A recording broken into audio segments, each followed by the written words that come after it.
அதிமுக ஆட்சியின் போது கையாடல் செய்த 5 பேர் கைது செய்யப்பட்டிருக்கிறார்கள்.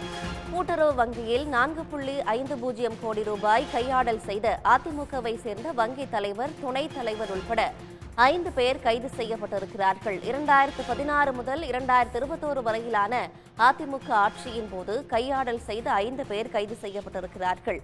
விவசாய கடன், நகைக்கடன் உள்ளிட்டவற்றில் இந்த முறைகேடானது நிகழ்ந்திருக்கிறது. அதிமுக ஆட்சியின் போது கையாடல் செய்த 5 பேர் கைது செய்யப்பட்டிருக்கிறார்கள். கூட்டுறவு வங்கி தலைவர் சாந்தி, துணைத் தலைவர் அருள்மேரி, ஊழியர்கள் உட்பட 5 பேர் கைது செய்யப்பட்டிருக்கிறார்கள். மேலதிக விவரங்களுடன் செய்தியாளர் சிவச்சந்திரன் இணைகிறார். சிவச்சந்திரன், விவரங்கள்.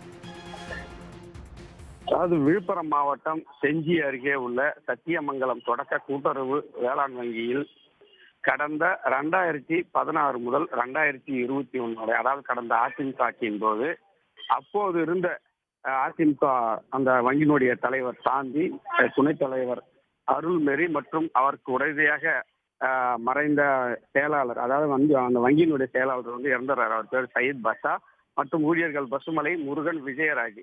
இவங்க 6 பேரும் கூட்டா சேர்ந்து, அதாவது விவசாயிகள் அந்த வங்கியில இந்த கடன் மற்றும் விவசாய கடன், நகைக்கடன், சுய உதவிகளுக்கு கடன் வழங்கிய போன்று இவர்களே ஒரு போலியான டாக்குமெண்டை தயாரித்து, ஆனா யாருக்கும் பணம் வழங்காமல் பணம் வழங்கியதாக இவர்கள் 4,50,60,652 ரூபாய் அந்த டெபாசிட் பணத்தை இவர்கள் கையாட்டு செய்ததால் ஏற்கனவே புகார் இருந்தது. அதனைத் தொடர்ந்துதான் நாங்கள் விசாரணை மேற்கொண்ட திண்டிவனம் துணை பதிவாளர் சொர்ணலட்சுமி அப்போது ஆய்வு மேற்கொண்டு அவர் அளித்த புகாரின் அடிப்படையில் தான் விழுப்புரம் பொருளாதார குற்றப்பிரிவு மற்றும் வணிக குற்றப்புலனாய்வு பிரிவு போலீசார் இவர்கள் 6 பேர் மீது மோசடி உள்ளிட்ட 5 பிரிவின் கீழ் வழக்கு பதிவு செய்து தற்போது 5 பேர், அதாவது இந்த 6 பேர்ல ஏற்கனவே அந்த வங்கியினுடைய செயலாளர் இறந்துடுறாரு.